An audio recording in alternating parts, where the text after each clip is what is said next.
I was 24 when I bought my first house. A small but cozy two-bedroom place with peeling paint, a stubborn front gate, and a yard that desperately needed mowing.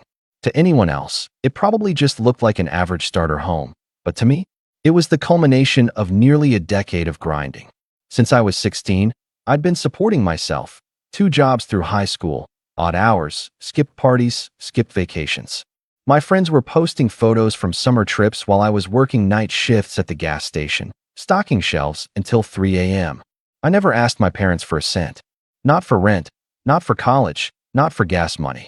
In fact, they rarely offered, and I stopped expecting it. I figured if I wanted a future, I'd have to build it myself.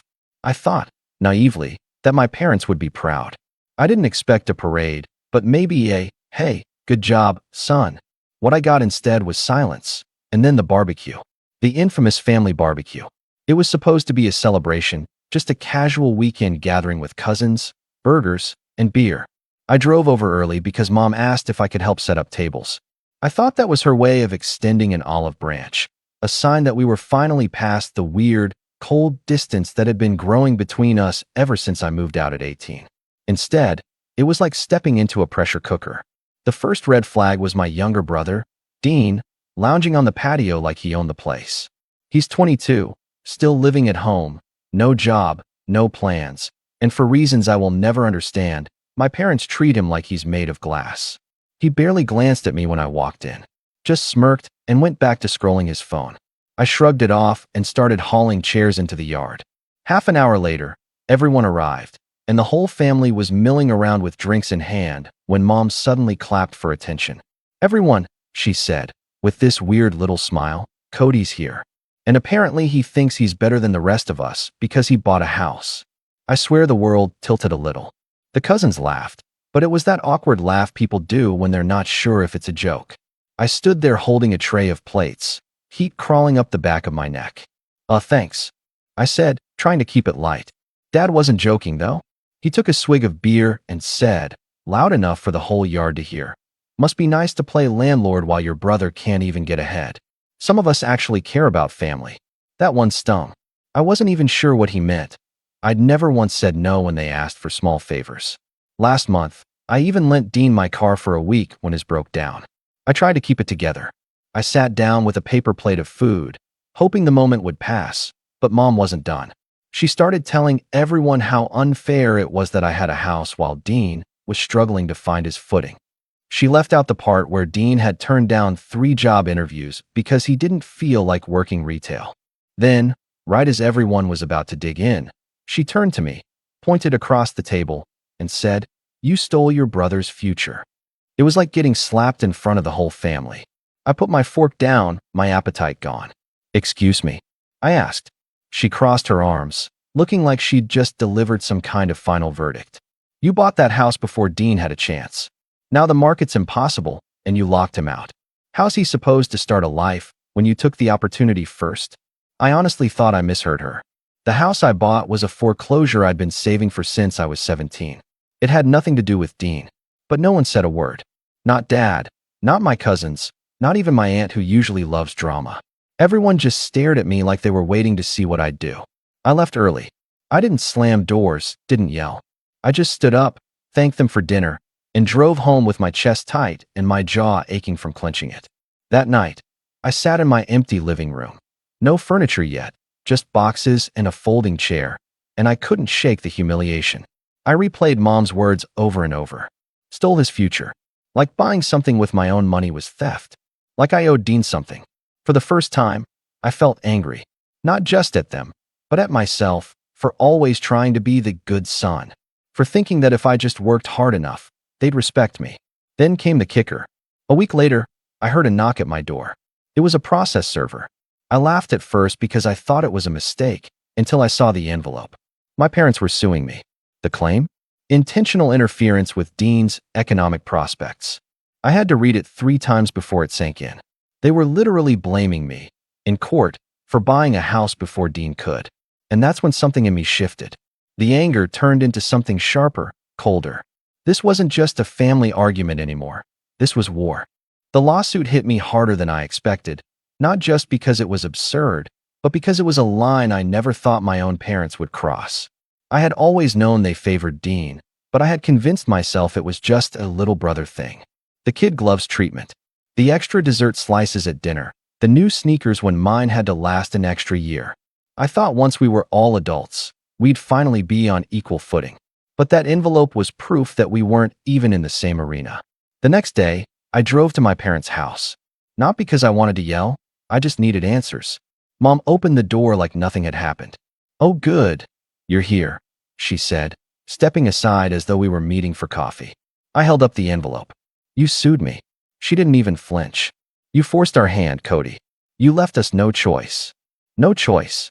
I could feel my voice rising, so I forced it down. "Mom, this is insane. You're trying to take me to court because I bought a house with my own money." Dad walked in from the kitchen, wiping his hands on a towel like he'd been waiting for this moment. "You knew your brother was planning to move out," he said. "You scooped up a house before he could, knowing it would crush him." I blinked. What house was Dean going to buy? He doesn't even have a job. "Not yet," Dad said, like that solved anything. "But we were going to help him with a down payment. You ruined that plan by buying in the same neighborhood." I stared at them, speechless. "So, let me get this straight. You were going to buy Dean a house, but now you can't because you think there aren't enough houses to go around." Mom crossed her arms. "It's about fairness, Cody. You don't need a house yet. You could have waited. You should have waited. But you just had to rub it in our faces." That one made me laugh. "Rub it in your faces?" "Mom, I didn't even tell you until after the closing. I thought maybe you'd be proud of me." She gave me this pitying look, the kind you give a child who just doesn't understand. "We would be proud if you thought about someone other than yourself for once." Something in me cracked at that moment. I realized nothing I said was going to matter. They had already decided I was the villain of this story. I left before I said something I couldn't take back. But walking away didn't make it better. Over the next few weeks, it felt like my entire family turned into a PR machine for Dean. My aunt called to say I should do the right thing and sign over the house to my brother, since he needed it more. My cousin texted me a link to some article about housing inequality with a little thumbs up emoji, as if that somehow proved I was hoarding resources. Even my grandma, who usually stayed out of drama, called me late one night to tell me she was disappointed in me for putting myself before family. Dean, of course, loved the attention. He started posting cryptic things on social media, stuff like, "Some people don't care if you sink, as long as they swim," and "Imagine taking what was meant for someone else." His friends piled on in the comments, turning me into the villain in a story I hadn't agreed to be part of. The worst was the next family dinner. I almost didn't go, but a part of me still hoped maybe they'd calm down, maybe this would blow over. It didn't. As soon as I walked in, I felt the air change. Dean was sitting at the head of the table, my dad's seat, holding court like he was king of the world. He smirked when he saw me. "Oh, look," he said, loud enough for everyone to hear.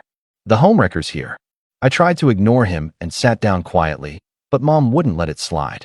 "You know, Cody, we're giving you a chance to make this right before things get ugly. If you just sell the house and split the profit with your brother, we can drop the lawsuit." I couldn't believe what I was hearing. "Drop the lawsuit?" I said. "You think I'm going to give up my house, because you decided Dean deserves it more?" Dad leaned forward, elbows on the table. "You wouldn't have been able to buy that place without all the lessons we taught you, without the roof over your head while you worked those jobs. You owe us." I had to take a deep breath before I spoke, because every part of me wanted to yell. "I paid rent when I lived here," I said. "Remember that? I started giving you money every month when I was 16. You charged me for groceries. I didn't owe you anything then, and I sure as heck don't owe you now." That's when Dean decided to chime in. "You've always been jealous," he said, smirking. "You can't stand that Mom and Dad love me more. So you try to buy your way into being the golden child." I stared at him. "Dean, I don't want to be the golden child. I just wanted a house. That's it. You're the one turning this into a competition." He shrugged. "If you really cared about this family, you'd give me a chance to have what you have." That was when I realized it. They didn't see me as part of the family anymore. I was just a resource to be mined. A walking wallet who had the audacity to use his money on himself. When I got home that night, there was a voicemail from my mom. Her voice was icy, controlled. "If you don't cooperate, Cody, we will have no choice but to escalate. You think this is just a lawsuit, but we can make things very difficult for you. I sat there in my little living room, staring at the blank wall, and for the first time in my life, I didn't feel like their son. I felt like their enemy. And that's when the anxiety turned into something else. Not fear, not sadness, determination. If they wanted a fight, they were going to get one. I wasn't going to roll over this time. I wasn't going to be guilt-tripped or manipulated. But before I could act, things got worse, much worse. Because a few days later, I woke up to a letter from my bank. Someone had tried to access my account using my personal information. Someone with my mother's maiden name, my date of birth, and my social security number. And that's when I knew this wasn't just a family feud anymore. It was about to become all-out war. I didn't even have time to process the bank notice before the next punch landed. That same afternoon, while I was at work, I got a call from my insurance company. They were verifying that I wanted to cancel my homeowner's policy. My heart dropped. I hadn't called them. I told them not to cancel anything and asked for details. Apparently, someone had called pretending to be me, gave them my policy number, my address, even answered my security question correctly. The question was mother's maiden name. By the time I hung up, my hands were shaking. This was no longer paranoia. This was deliberate sabotage. I called the bank to make sure my account was frozen and set up extra security. They confirmed there had been 2 attempts to access my online banking, both from the same IP address, which they gave me. I'm not a hacker, but I know how to plug an IP into a lookup tool. It was my parents' internet provider. I felt like the room was closing in. They weren't just suing me. They were actively trying to ruin me. And the worst part? They had the information to do it. Who else but family would know your first pet's name, the street you grew up on, or the make and model of your first car? I tried to give them one last chance to explain. Maybe it was some coincidence. Maybe Dean had a friend who thought this was funny. I drove over there that evening, clutching the printed email from the bank like evidence in a trial. The house was quiet except for the sound of the TV. Mom was on the couch, knitting. Dad was in his recliner. Dean was sprawled across the love seat with a bowl of chips. "Did you try to hack into my bank account?" I asked, holding up the paper. Dad muted the TV, but didn't look concerned. "Watch your tone, son." "I'm serious," I said. "Did you?" "Because this IP address traces back here." Dean smirked. "So? Maybe you should have better passwords." That was all I needed to hear. "You did this," I said, turning to him fully. "You tried to break into my account." He shrugged like it was no big deal. "I just wanted to see how much you had. Thought maybe you'd have enough to do the right thing and help out." I stared at him, stunned. "You don't get to help yourself to my bank account because you think you deserve something. That's illegal." Mom put down her knitting. "Don't be dramatic, Cody. He's your brother. Families share things. Families don't steal from each other." I shouted before I could stop myself. Dad stood up, towering over me like he used to when I was a teenager. "Lower your voice. We won't have you disrespecting us in our own house." "You're suing me," I said, my voice cracking. "You tried to cancel my insurance. You tried to hack my bank account. And you're worried about respect?" Mom's face hardened. "We had no choice, Cody. You wouldn't listen. You forced us to take action." That was the moment something inside me snapped. I realized there was no line they wouldn't cross. If they were willing to break the law, ruin my credit, maybe even get me foreclosed on just to teach me a lesson, then I couldn't keep playing nice. I left without another word, but the next week proved they weren't finished. I started getting weird calls from utilities, asking if I really wanted my water and power shut off. Someone had put in cancellation requests for every service tied to my house. The gas company even sent someone out to confirm the disconnection. I stopped them just in time. It was exhausting. Every day was a new fire to put out, literally. At one point, someone reported a gas leak at my address and the fire department showed up, pounding on my door at 3 a.m. I stood there half asleep while my neighbors watched from their porches, whispering. I finally installed cameras around the property, and that's when I got my proof. One night, the motion alert pinged my phone, and I opened the feed to see Dean, hoodie pulled up, walking right up to my porch. He bent down and yanked my for sale sign out of the yard, the one I had put up weeks earlier just to scare them into thinking I might move. He didn't notice the camera until after he flipped it the middle finger and walked off. The next morning, I printed the footage and took it straight to the police. I didn't want to escalate, but this was too far. They filed a report and told me to consider a restraining order. I hadn't wanted to go that route. He was still my brother, but after weeks of psychological warfare, I didn't have much of a choice. The next family dinner invitation never came, which suited me just fine. But that didn't stop them from showing up unannounced. 2 nights later, I was sitting on my couch, watching TV, when there was a loud banging at my door. When I opened it, Mom and Dad were standing there, furious. "Why did you call the police on your brother?" Mom demanded before I could even say hello. "Because he trespassed on my property," I said, keeping my voice calm. Dad's face turned red. "You're trying to destroy this family. You're dragging us through the mud." "You did that yourselves," I said, my hands trembling but steadying on the doorknob. "You sued me. You hacked me. You tried to shut off my water. I'm done being the bad guy just because you say so." Mom's voice went cold. "If you go through with that restraining order, Cody, you won't have a family left." I stared at her for a long moment, then said the quiet part out loud. "I don't think I do anymore." I shut the door before they could respond, my heart pounding in my chest. It wasn't just a metaphorical statement. In that moment, I realized I'd crossed a line too. I was done trying to win their approval. Done playing the role of the responsible son who keeps the peace. But even with all that, the worst betrayal was still coming, and when it landed, it would change everything. Because a week later, I got a letter from my employer's HR department saying they had received an anonymous complaint about me, claiming I was committing fraud, embezzling money, and unfit to represent the company. And I didn't even need to guess who had sent it. When I read that HR letter, my stomach dropped so hard it felt like the floor gave way under me. Fraud? Embezzlement? I sat there staring at the words as if reading them enough times would somehow make them mean something else. I had worked at that company for 3 years. I was the guy who stayed late to finish projects, covered for people when they called in sick, never complained about overtime. And now, thanks to an anonymous complaint, they were investigating me like I was some kind of criminal. The next day, I had to sit through a humiliating meeting with HR and my manager, going over every transaction I'd signed off on in the last 12 months. My hands were clammy, my throat dry, even though I knew I had done nothing wrong. It didn't matter. The stain of suspicion was there now. They put me on administrative leave pending investigation, which was just corporate speak for "we don't trust you until we're sure." I drove home numb, the whole world buzzing in my ears. Losing my job would mean losing my income, which meant my house would be on the line. And deep down, I knew that was exactly what my parents wanted, to break me down until I had no choice but to come crawling back, willing to do whatever they said just to survive. The next few weeks were a blur. Every day felt like walking through wet cement. Heavy, slow, exhausting. I spent hours gathering documents for HR, bank statements, pay stubs, anything to prove my innocence. At the same time, I was still dealing with the lawsuit. The court date was looming, and my attorney, the cheapest I could find, warned me it was going to get ugly. The stress started to show. I stopped sleeping more than a few hours a night, waking up at 3 a.m. with my mind racing. My appetite disappeared.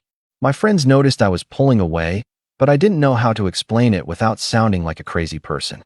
"My family is suing me and trying to ruin my life" isn't exactly casual conversation. And then came the final blow. The mortgage company called. Because of the lawsuit and the HR investigation, my credit score had dropped enough that they were reviewing my loan. They weren't calling it foreclosure yet, but I could hear the warning in their tone. If anything else went wrong, I could lose the house I'd spent nearly a decade working toward. That night, I sat in the middle of my empty living room floor. Still no furniture, just boxes I hadn't unpacked because I didn't know if I'd even get to keep this place. And for the first time in years, I felt completely defeated. I thought about all the nights I'd worked back-to-back shifts, coming home too tired to do anything but collapse on my mattress. I thought about the vacations I skipped, the things I sold just to make rent, the way I'd clawed my way up from nothing. And now it all felt like it could vanish because my family had decided I stole something I had earned. I don't know how long I sat there, just staring at the wall, listening to the hum of the refrigerator. Long enough for the anger to drain out of me, replaced by something quieter, heavier. Not despair exactly, more like resolve. Because here's the thing, I've been here before. Not this exact situation, but this feeling. The bottom of the barrel, the point where you either break or you build something new. I remembered being 16, sitting in my room with a backpack full of clothes, knowing my parents weren't going to help me, and I had to figure it out alone. I remembered that feeling, and I remembered that I had survived. So that night, I made a decision. I wasn't going to beg. I wasn't going to sell my house or give Dean a dime. And I wasn't going to let them break me, even if I had to crawl through every single obstacle they threw in my way. The first thing I did was hire a better lawyer. I sold my old car to pay the retainer and picked up a cheap used one just to get to work. My new attorney actually listened, went through the case with me, and started building a strategy instead of just telling me to settle. Then I got serious about my security. I froze my credit, changed every password, put two-factor authentication on everything from my bank to my Netflix account. I installed a better camera system around the house, one with cloud storage so nothing could mysteriously disappear if someone tampered with it. I also started documenting everything, every call, every letter, every weird attempt to mess with my life. I bought a binder and filled it with notes, screenshots, copies of police reports. I even logged the times Dean or my parents drove past my house, just in case. At work, I stayed polite and professional during the investigation, but inside, I was fuming. I started digging quietly, asking HR questions about the complaint, looking for any clue that might prove where it came from. They couldn't give me much, but they did slip up once and mentioned the caller had mentioned my family feud. That was all the confirmation I needed. The hardest part was staying quiet. Every bone in my body wanted to go online and blast the truth, post the security footage, tell everyone what my family was really like. But I didn't. Not yet. I kept my head down, kept building my case, waiting.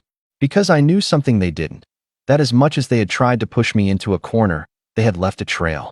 And eventually, I was going to use that trail to bury them. But before I could do that, I had to survive the worst blow of all.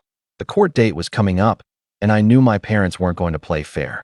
And sure enough, a week before the hearing, I got a package in the mail.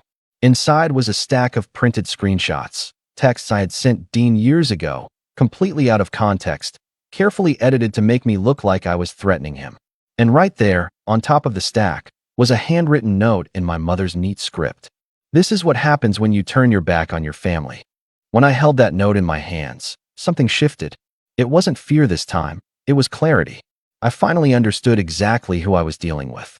My parents weren't just angry or disappointed or even petty. They were willing to burn everything down, me, my job, my reputation, just to prove that they still controlled the narrative. And for the first time in months, I felt a strange kind of calm wash over me. Because when you realize the other side is willing to play dirty, you stop wasting energy trying to be the better person and start focusing on winning. The next morning, I called my lawyer and handed over the package.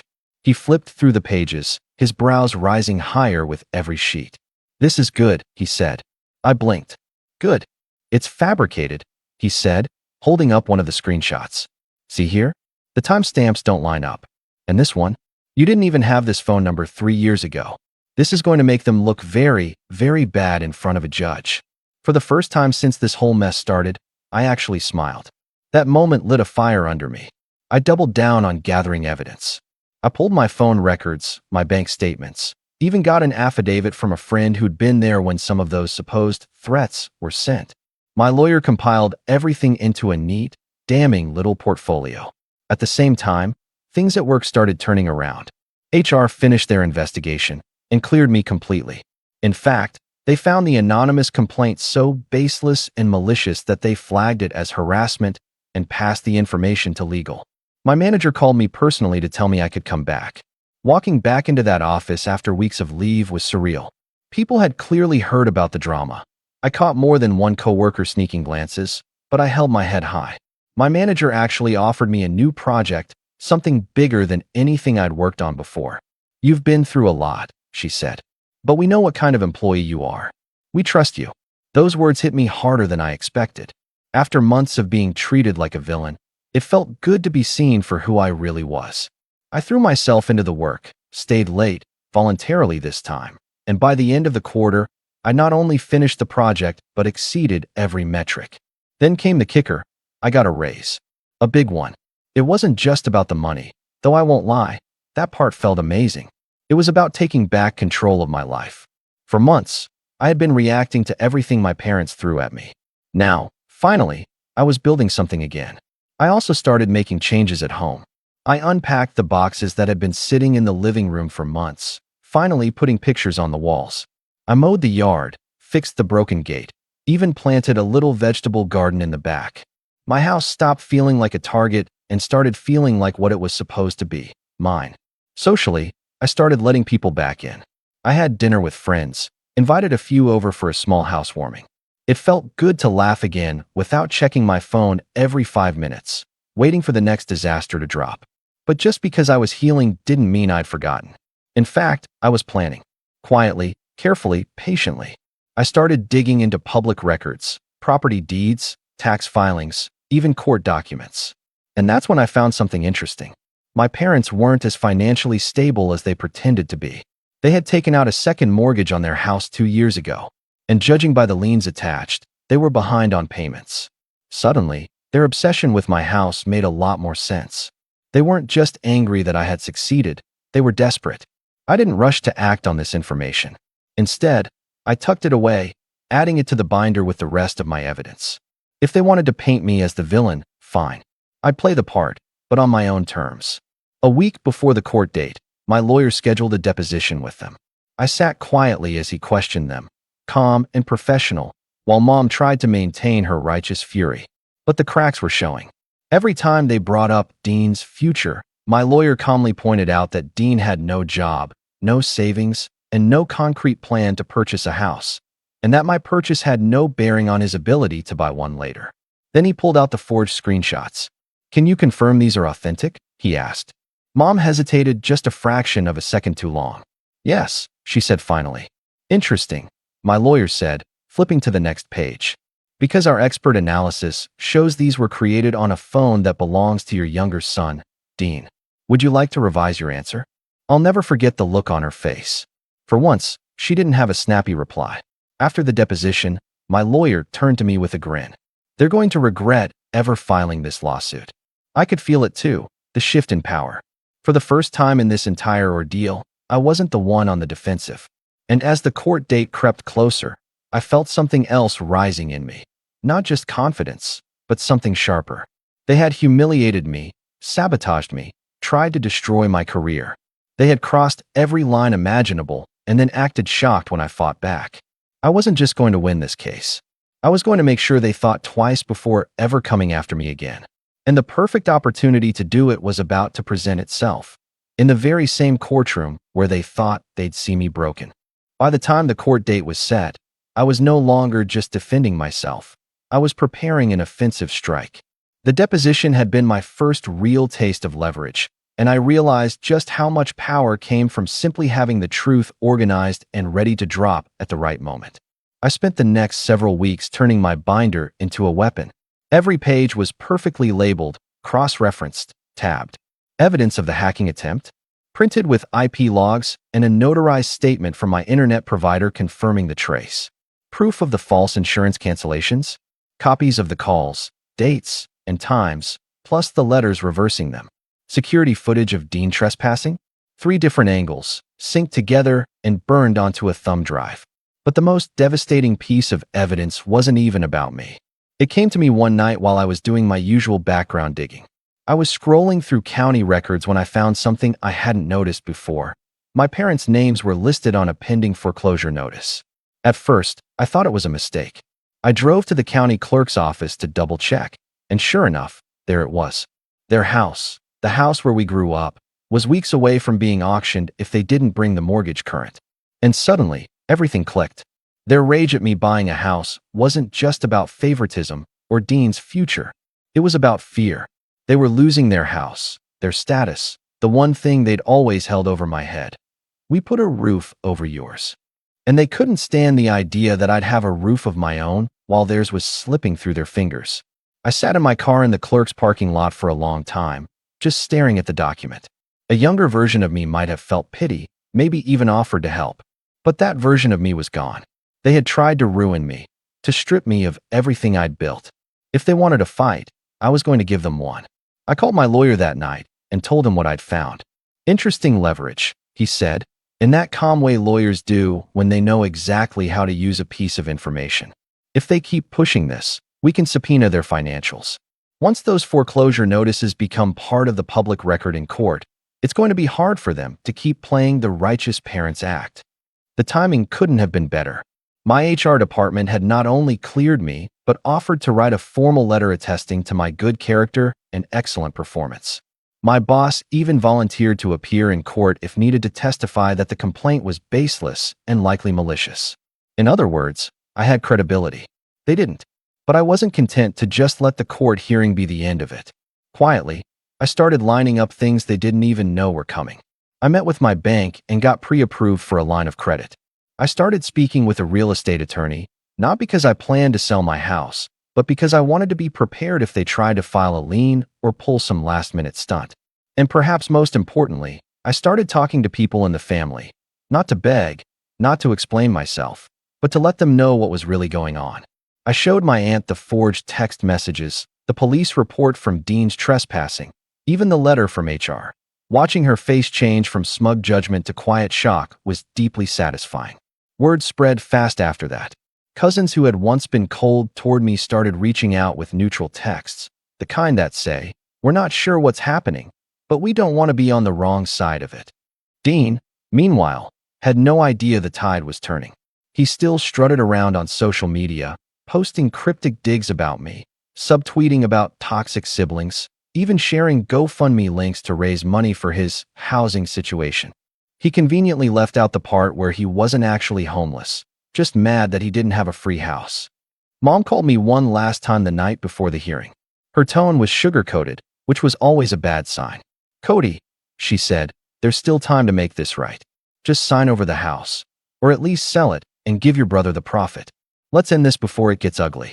I couldn't help but laugh. "Mom," I said, "it's already ugly. And tomorrow, it's going to get public." There was a long pause on the line before she said, "You'll regret this." Maybe once upon a time, I would have. But now I was ready. The morning of the court date, I put on the best suit I owned. Nothing flashy, but sharp enough to make a point. I printed 2 extra copies of the foreclosure notice and slipped them into my folder, right behind the forged screenshots. Not because I was sure we'd need them, but because I wanted to be ready if my lawyer gave me the nod. Walking into that courthouse was surreal. My parents were already there, sitting with Dean at their side. Mom looked smug, Dad looked angry, and Dean looked like he thought he was about to win the lottery. They didn't know that the game had already changed. Because this time, I wasn't coming in just to defend myself. I was coming in to win, and to make sure they never forgot it. And the judge hadn't even called the case, yet when the first cracks started to appear, my lawyer quietly handed their attorney a copy of the forensic analysis on the fake texts, along with a list of potential counterclaims we were prepared to file, including harassment, attempted fraud, and defamation. Their attorney's face went pale. For the first time in months, I felt like I was finally holding the cards. And the best part? I still had one more ace up my sleeve, the financial information that could blow their entire image apart in front of the whole family. I didn't plan to use it unless I had to. But if they pushed me, I was more than ready. The courtroom was quiet except for the shuffle of papers and the occasional cough from the gallery. I sat straight-backed, my folder neatly in front of me, and for the first time since this entire nightmare started, I wasn't fighting nausea. I wasn't shaking. I wasn't second-guessing myself. The judge called our case, and we all rose. My parents and Dean moved to the plaintiff's table, and I took my place at the defense table beside my lawyer. Mom shot me a look that was meant to be intimidating. That same look she used to give me as a kid when I tracked mud into the kitchen, but this time it bounced right off me. Their attorney started with a speech that sounded rehearsed, about familial obligations and unfair economic sabotage. He tried to frame me as the selfish older brother who had deliberately purchased a property that prevented his younger sibling from establishing financial independence. The judge's eyebrows shot up at that. "Counselor," she said slowly, "you're telling me this is a case about buying a house first?" Their attorney stammered something about intent and equitable relief. I could see the frustration already setting in. The judge didn't look impressed. Then it was our turn. My lawyer stood, calm and methodical, and began dismantling their argument piece by piece. He presented my bank records showing years of savings, pay stubs from my 2 jobs during high school, documentation proving I paid rent to my parents while living at home. "This purchase," my lawyer said, gesturing to the closing documents, "was the result of nearly a decade of hard work. There is no evidence that my client interfered with the plaintiff's ability to buy a home. In fact, the plaintiff does not currently have employment, pre-approval, or savings that would allow him to make such a purchase. This lawsuit is not only baseless, it is malicious. Then came the good part, the exhibits we'd been saving. First, the security footage. Dean's face turned bright red as the video played, showing him trespassing on my property and yanking out my sign before flipping off the camera. The courtroom was silent except for a quiet gasp from somewhere in the back, probably my aunt. Then came the forged screenshots. My lawyer handed them to the judge, along with the forensic analysis. As you can see, Your Honor, these messages were fabricated in an attempt to paint my client as hostile and threatening. They were created on the plaintiff's personal device. The judge's expression hardened. "Plaintiff," she said, turning to Dean, "is this true?" Dean stammered something about jokes and memes, but the damage was done. The judge ordered the documents entered into the record as evidence of bad faith. And then, just when I thought we might be done, my lawyer slid one final document across the table. "Your Honor," he said, "we would also like to submit into evidence these public records, which show the plaintiffs are currently in default on their own mortgage and facing foreclosure proceedings. This is relevant as it establishes motive for their attempt to seize my client's property." It was like dropping a bomb in the room. Mom's face drained of color. Dad sat back in his chair, jaw clenched. Dean looked confused, like he hadn't even known. The judge leafed through the papers, then looked up at their attorney. "Counselor, is this accurate?" Their attorney hesitated before nodding. "Yes, Your Honor." The judge exhaled sharply and set the papers down. "In light of this new information, I am dismissing this case with prejudice." That meant they couldn't refile. I should have felt relief, and I did, but mostly what I felt was control returning to me, inch by inch. But I wasn't done yet. Because as we walked out of the courtroom, my lawyer reminded them, in front of everyone, that we were considering filing counterclaims for harassment, attempted fraud, and defamation. "My client has been put through significant financial and emotional stress as a result of your actions," he said smoothly. "We will be seeking damages." Mom's mouth opened like she was going to argue, but Dad put a hand on her arm, his face dark. I didn't say a word until we were outside. That's when I finally turned to them. "You wanted to take everything from me," I said quietly. "You wanted me broken. Instead, you lost, and everyone saw it. Next time you think about coming after me, remember how this ended." And then I walked away, leaving them standing on the courthouse steps. I got into my car and sat there for a minute, just breathing. For months, I'd felt like I was drowning. Now, for the first time, I felt like I had my head above water again. But I wasn't finished. Because if they thought the courtroom was the end of my revenge, they were about to learn otherwise. I went home and called my lawyer back. "Let's move forward with the counterclaim," I said. He smiled through the phone. "I was hoping you'd say that." What came next would not just clear my name. It would make sure my parents and Dean paid for every sleepless night, every sabotaged bill, every lie they'd spread about me. And it would be public. Filing the counterclaim felt like crossing a finish line I'd been running toward for months. This time, I wasn't reacting, I was in control. My lawyer filed claims for harassment, defamation, and attempted fraud, backed by every piece of evidence we had meticulously collected. The forged screenshots, the IP logs, the security footage, even the letters from my job confirming the false complaint had put me on unpaid leave. The response from my parents came a week later, and it was almost laughable. Suddenly, they were singing a different tune. The same people who had stormed into court demanding my house were now sending carefully worded letters asking to resolve this amicably and keep the matter within the family. My lawyer told me it was a good sign. It meant they were scared. And they should have been. When the case finally went to mediation, I walked into the conference room with my lawyer, calm and collected. My parents were already there, looking worn down. Mom's face was pale, and Dad looked like he hadn't slept in days. Dean, for once, wasn't smirking. He was fidgeting with the zipper of his hoodie like a kid waiting outside the principal's office. The mediator went over the claims, outlining just how bad things could get for them if this went to trial. Dean's little stunt with the fake screenshots alone could have resulted in criminal charges if I'd chosen to pursue them. And the hacking attempt? The police report was already on file. We could have handed it over to the district attorney if we wanted. At one point, Mom tried to appeal to me directly. "Cody," she said, her voice trembling, "you're really going to drag your own family through this?" were your parents. I looked at her for a long moment before answering. You dragged me through this. You started this. And now you don't get to cry foul because you lost. In the end, they had no choice but to settle. The agreement was clear. They would drop any future claims against me, issue a formal written apology, which my lawyer made sure was legally enforceable, and pay restitution for the legal fees and damages I had incurred. When I signed the papers, I felt lighter than I had in months. But the fallout didn't stop there. Word of the settlement spread quickly through the family. Suddenly, all those cousins who had mocked me behind my back were texting me to say they had no idea it was that bad, and were just going along with what they were told. My aunt, the same one who had called to guilt-trip me months earlier, showed up at my door with a pie and an apology. As for my parents, the foreclosure on their house went through a few months later. They had been too busy burning bridges with me to save their own sinking ship. Dean moved into a cheap apartment on the edge of town, and from what I heard, he was still trying to find steady work. I didn't go to the foreclosure auction. I didn't need to. Instead, a few weeks after the case was officially closed, I hosted a housewarming party. It wasn't fancy, just some friends, neighbors, and a few of the cousins who had stayed neutral through everything. But it felt like the closing of a chapter. At one point during the evening, as the sun was setting, I stood in my backyard looking at the little vegetable garden I'd planted months earlier. It had grown in nicely, green and full of life, a quiet reminder of everything I had fought for. And then my phone buzzed, a text from an unknown number. It was my mom.